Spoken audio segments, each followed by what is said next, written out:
Vous avez fait tous vos lectures, vous êtes maintenant des spécialistes dans votre domaine et c'est maintenant le temps de faire le schéma conceptuel.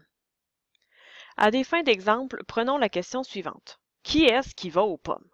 Bon, c'est sûr, pour une recherche là, scientifique, là, c'est pas la question du siècle, mais vu que c'est un exemple, ça va faire la job.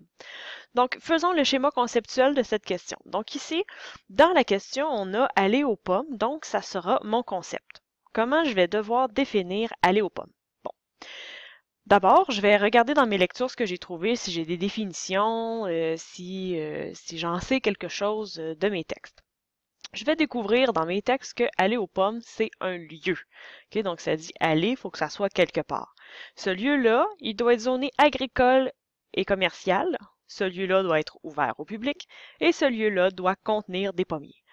Donc, jusqu'à date, ma définition va me permettre de déterminer qui est allé sur le bon lieu pour être allé aux pommes. Donc, quelqu'un qui dit, ma tante Pierrette a des pommiers dans sa cour, puis on est allé prendre des pommes là, ben, ils sont pas allés aux pommes parce que c'est pas zoné agricole commercial ouvert au public.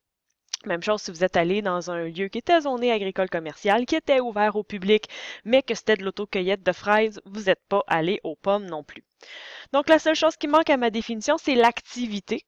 Donc, l'activité, elle sera de se rendre physiquement dans un verger et de cueillir des pommes soi-même. Plusieurs d'entre vous pourraient être tentés de rajouter des éléments à ça, par exemple, rajouter une dimension qui serait la possession, qui dirait avoir une voiture ou avoir du temps, parce qu'effectivement, si on a une voiture pour se rendre, c'est plus facile, puis si on a du temps, il y a plus de chances qu'on décide d'y aller. Néanmoins, ces éléments font pas partie du schéma conceptuel, non pas parce que l'idée est mauvaise, mais parce que elle ne définit pas, elle influence. Ce qui veut dire qu'avoir une voiture, ça risque de faire en sorte que tu ailles plus aux pommes, mais ça veut pas dire que pour aller aux pommes, ça te prend une voiture. Alors, ça n'en fait pas partie. Oubliez pas ça. Le schéma conceptuel sert à définir. Allons-y avec un sujet plus complexe maintenant. Pour une recherche exemple, j'ai choisi le sujet suivant, les croyances extraterrestres selon les croyances religieuses. Faire le schéma conceptuel des croyances religieuses, j'ai trouvé ça relativement facile vu mes lectures. Toutefois, pour la croyance extraterrestre, j'ai trouvé ça difficile. Je vous montre un peu. D'abord, je m'étais dit, ben, il y a croire en l'être extraterrestre, il est vert, il a des grands yeux, il est mince, donc on pourrait croire à ces trois éléments-là. Il y a aussi l'OVNI, donc l'objet en tant que tel, de croire que ces objets-là nous rendent visite, puis quand ils se posent, ben, ils font des traces rondes dans l'herbe, là, comme on a déjà entendu. Bon. Voyez bien que c'est un petit peu faible tout ça, alors non. Il va falloir être plus précis que ça et un petit peu plus scientifique que ça. Donc j'enlève tout ça et là je reviens avec ma croyance extraterrestre. Étant donné les lectures que j'ai faites, j'ai pris la décision de changer croyance extraterrestre parce que j'avais bien de la misère. À partir de là, j'ai fait ce qu'on appelle un step en arrière.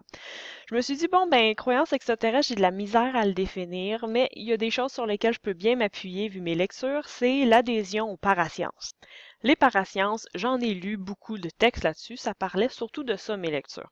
Dans les parasciences, il y a la croyance aux extraterrestres sous la forme de ce qu'on appelle l'ufologie. Évidemment, des parasciences, il y en a beaucoup. J'en ai choisi certaines parce que c'est ceux-là, soit qui m'intéressent le plus, soit que j'ai lu le plus là-dessus. Donc, on a l'ufologie, l'astrologie et finalement la cryptozoologie. Je me suis maintenue à ces trois-là seulement. On a quand même juste 15 semaines. Faudrait pas aller trop loin. Donc, dans l'ufologie, la définition même de l'ufologie, c'est la croyance que les ovnis, donc les objets qui sont dans le ciel, qu'on n'arrive pas à identifier sont nécessairement d'origine extraterrestre. Donc, l'ufologie, c'est la recherche afin de démontrer que ces objets-là viennent effectivement d'une autre planète, d'une autre civilisation. Bon, évidemment, comme indicateur, c'est un peu vague et ça pourrait être plus précisé. Alors, j'ai rajouté ce qu'on appelle des sous-indicateurs, je les ai mis après. Okay? J'en ai mis deux, j'ai mis les lumières qui sont dans le ciel et les objets retrouvés au sol qui ont été non identifiés.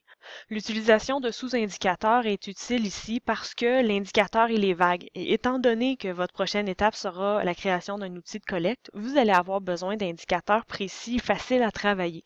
Donc, quand votre indicateur il n'est pas précis puis qu'il pourrait rentrer plusieurs éléments, c'est une bonne idée d'aller se créer des sous-indicateurs qui vont nous permettre de préciser encore mieux ce qu'on voulait dire. Donc, pour mon concept adhésion aux parasciences, ma dimension ufologie, j'ai un indicateur et deux sous-indicateurs. Pour l'aspect astrologie, ce coup-ci, je l'ai défini comme étant la croyance que le destin est prédéterminé par les astres. OK? Donc, croire que le destin, notre avenir, etc., n'est pas à 100% de notre décision. Encore là, vous voyez, il y a beaucoup d'éléments qui peuvent rentrer là-dedans, donc des sous-indicateurs pourront être utilisés. Ici, par exemple, lire l'astrologie, croire à la destinée, bon, ce genre de choses-là pourront être utilisés et être inscrits comme indicateurs.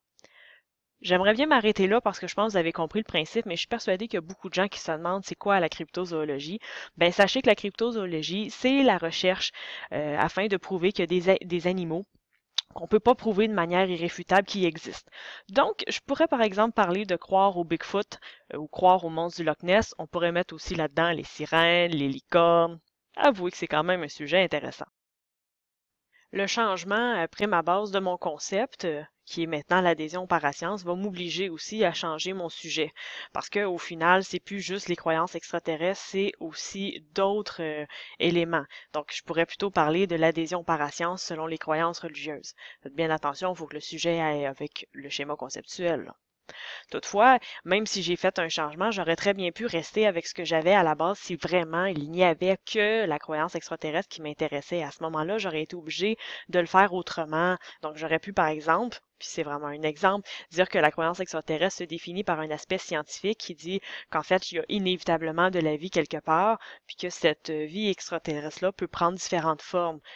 Donc, on pourrait parler de vie bactérienne, de vie animale. Donc, on sous-entend ici que sûrement des gens croient aux extraterrestres, mais aux extraterrestres de cette façon-ci, donc de pas nécessairement l'extraterrestre vert, mince, avec des grands yeux, là. On pourrait aussi avoir un aspect de croyance qui est plutôt imaginatif, où là-dedans, on va parler de l'évolution technologique, où il pourrait, par exemple, être des menaces qui font des voyages, qui ont des vaisseaux, etc. Ces éléments-là qui sont plus, on va dire, fantastiques, mais moins prouvables, mettons. Hein? Et évidemment, le fait qu'ils nous rendent visite. Donc, comme vous voyez, le même concept peut être défini de différentes façons et la même recherche et les mêmes lectures peuvent amener à des concepts différents selon vos intérêts, selon ce que vous en avez compris, selon ce que vous voulez en retirer. N'oubliez pas, le schéma conceptuel sert à mettre en place ce que vous allez faire par la suite. Donc, les indicateurs vont vous servir pour votre outil de collecte, mais l'ensemble de votre schéma conceptuel va être réutilisé quand vous allez chercher à comprendre vos données. Donc, il faut vraiment que vous soyez à l'aise avec ce schéma-là. En tous les cas, vous avez un schéma à faire et j'espère que vous allez avoir du fun à le faire parce que même si parfois c'est difficile, c'est vraiment utile. Bon schéma, hein?